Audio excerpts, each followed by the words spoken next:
আমি যা করছি সঠিক করছি, আমার তো কিছুই হবে না ভাইয়া। কিছু কিছু প্রশ্ন করেন না, মানে কি বলবো, রাগ এমনি উঠে যায়। না আইনি আমারে ফাঁসাইতে পারবে না। যে কাটাছেড়া পাইছে এটা সত্যি কথা, টাকা আয় করার নেশা ছিল। আমার নামে মামলা একটা আছে, 2005 সালে আমি বাবাকে মেরে বাড়ি থেকে বেরোইছি। আমি অগাধ সম্পদের মালিক হয়ে গেছি এবং আমার কাছে বৃদ্ধ বাবা মাদের কম দেখায় ব্যবসা করি এবং আমি হলাম আরেকটা কিনেছি অর্গান বিক্রি করি।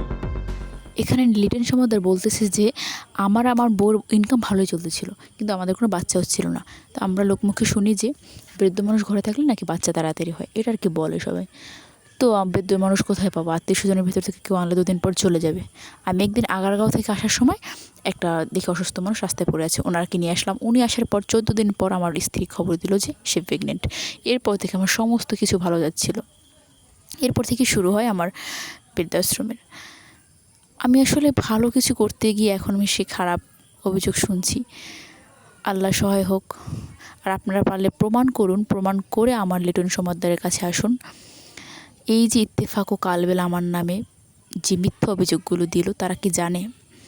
তারা প্রমাণ করতে আজ অবধি পেরেছে? পারে নাই। শুধু শুধু আমাকে হয়রানি করছে, টাকাগুলো নষ্ট করছে।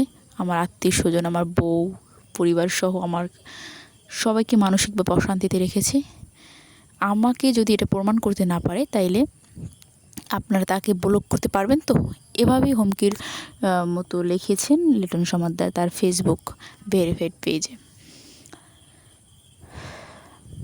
তো আসলে কি বলবো, কাকে বিশ্বাস করব কিছু বুঝতেছি না। লিটন সমাদ্দারকে বিশ্বাস করব নাকি সাংবাদিকদের? আমরা তাদেরকেই বিশ্বাস করব যারা আমাদেরকে সঠিক প্রমাণ দিতে পারবে।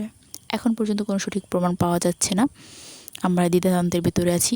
আমরা চাই লিটন সমাদ্দার নির্দোষ হোক, কারণ আমরা তার প্রতি বিশ্বাস হারাতে চাই না।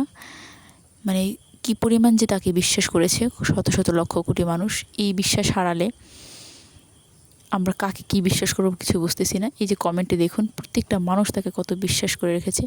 আমরা চাই সমস্ত কিছু প্রমাণ হোক। যে ভালো আমরা তার পক্ষে, যে নির্দোষ প্রমাণ হবে আমরা তার পক্ষে। তাতে লিটন সমাদ্দার হোক আর সাংবাদিকরা হোক, আমরা তাদের পক্ষে আছি ইনশাআল্লাহ।